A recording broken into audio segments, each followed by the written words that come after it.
Hey everyone, welcome back. In this video, we're reviewing the Imagine Visa credit card, a popular option for anyone looking to build or rebuild their credit. Let's get started. The Imagine Visa is designed specifically for credit building, offering pre-qualification with no impact on your credit score and an instant decision when you apply.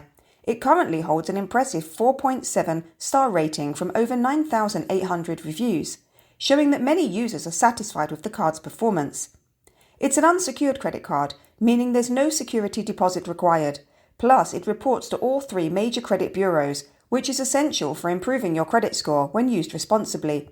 You also get free access to your credit score, making it easier to track your credit building progress over time. One of the best perks is the cashback program, 3% cashback on gas, groceries, and utility bill payments, 1% cashback on all other eligible purchases.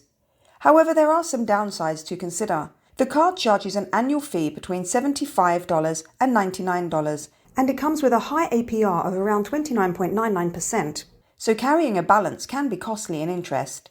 For customer support, you can contact their team at 1-888-549-0040, available daily from 8 a.m. to 12 a.m. Eastern Time. And that's it. If you found this review helpful, be sure to like, subscribe, and hit the bell for more tech and finance tutorials. Thanks for watching. I'll see you in the next one.